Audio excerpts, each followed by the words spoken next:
नमस्कार, आप सभी का एक बार फिर से स्वागत है। आइए सुनते हैं पुरुषोत्तम मास महात्म का अध्याय 11। नारद जी बोले, सभी मुनियों को भी जो दुष्कर कर्म है, ऐसा बड़ा भारी तप जो इस कुमारी ने किया है, वह हे महामने हमसे सुनाइए। श्री नारायण बोले, अनंतर ऋषि कन्या ने भगवान शिव, शांत पंचमुख सनातन महादेव को चिंतन करके परम दारुण तप आरंभ किया। सर्पों का आभूषण पहने, देव, नंदी, भृंगी आदि गुणों से सेवित 24 तत्वों और तीनों गुणों से युक्त, अष्ट महासिद्धियों तथा प्रकृति और पुरुष से युक्त, अर्धचंद्र से सुशोभित मस्तक वाले, जटाजूट से विराजित भगवान के प्रत्यर्थ उस बाला ने परम तप आरंभ किया। ग्रीष्म ऋतु के सूर्य होने पर पंचाग्नि के बीच बैठकर, हेमंत और शिशिर ऋतुओं में ठंडे जल में बैठकर खुले हुए मुख वाली, जल में खिले हुए कमल की तरह शोभित होने लगी। सिर के नीचे फैली हुई काली और नीली अलकों से ढकी हुई वह जल में ऐसी मालूम होने लगी जैसे कीचड़ की लता सवेरों के समूह से घिरी हुई हो। शीत के कारण नासिका से निकलती हुई शोभित धूम राशि से इस तरह दिखाई देने लगी जैसे कमल से मकरंद पार करके भ्रमर पंती जा रही हो। वर्षा काल में आसन से युक्त चौतरे पर बिना छाया के सोती थी और वह सुंदर अंग वाली प्रातः साय धूम पान करके रहती थी। उस कन्या के इस प्रकार के कठिन तप को सुनकर इंद्र बड़ी चिंता को प्राप्त भये। सब देवताओं के दुष्प्रदर्शा और ऋषियों से स्पर्शना उस कन्या के तप में लगे रहने पर हे नृप नंदन, हे ऋषि भूषण, 9000 वर्ष व्यतीत हो गए। उस बाला के तप से प्रसन्न होकर भगवान शंकर ने उसे अपना इंद्रातीत निज स्वरूप दिखलाया। भगवान शंकर को देखकर देह में जैसे प्राण आ जाए, वैसे सहसा वो खड़ी हो गई और तप से दुर्बल होने पर भी वह बाला उस समय हष्ट पुष्ट हो गई।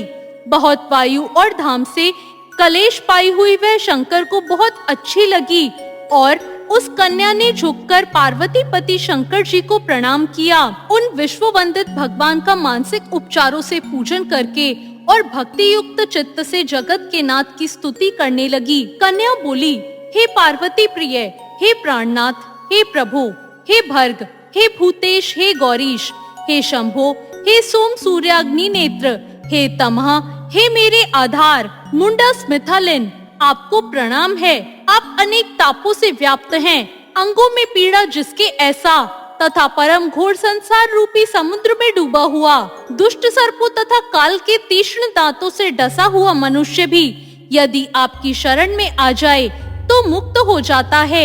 हे विभो, जिन आपने बाणासुर को अपनाया और मरी हुई अल्क राजा की पत्नी को जलाया, ऐसे आप हे दयानाथ, भूतेश, चंडीश, भव्य भवत्राण, मृत्युंजय, प्राणनाथ, हे दक्ष प्रजापति के मुख को ध्वंस करने वाले, हे समस्त शत्रुओं के नाशक, हे सदा भक्तों को संसार से छुड़ाने वाले, हे जन्म के हर्ता, हे प्रथम सृष्टि के कर्ता, हे प्राणनाथ, हे पाप को नाश करने वाले, आपको नमस्कार है।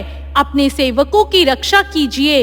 हे नृप, बड़ी भाग्यवती मेधावी की तपस्वी कन्या इस प्रकार मन से और वाणी से शंकर की स्तुति करके चुप हो गई।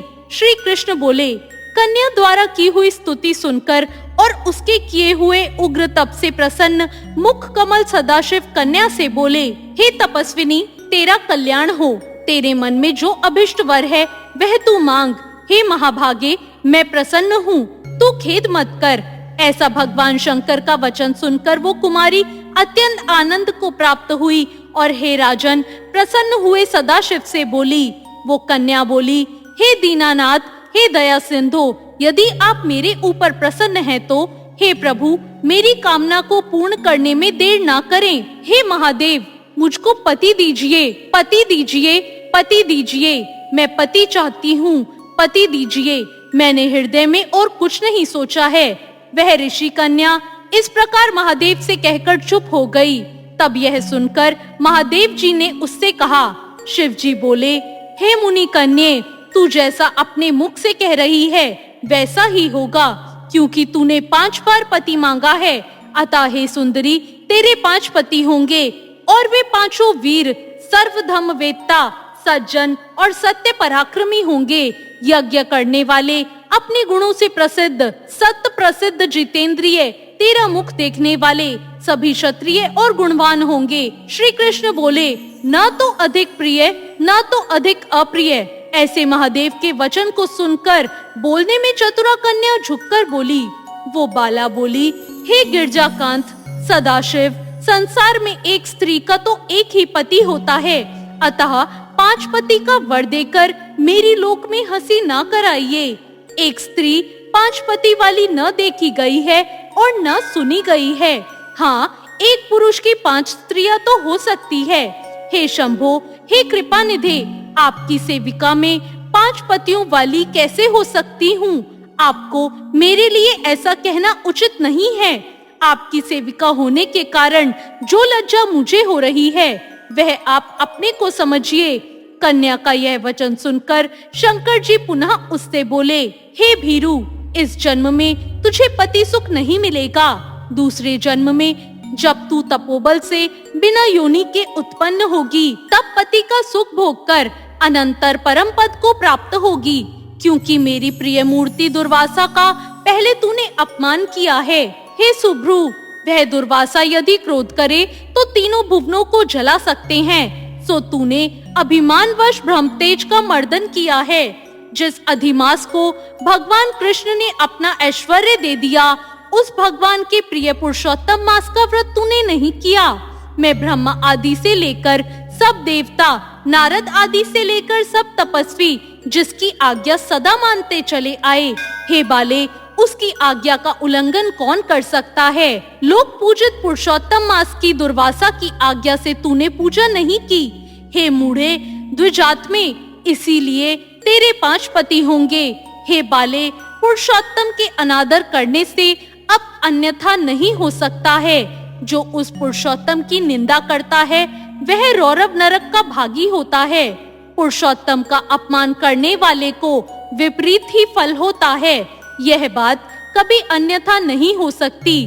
पुरुषोत्तम के जो भी भक्त हैं, वे पुत्र, पौत्र और धन वाले होते हैं और वे इस लोक तथा परलोक की सिद्धि को प्राप्त करते हैं और प्राप्त हो रहे हैं। हम सब देवता लोग भी पुरुषोत्तम की सेवा करने वाले हैं।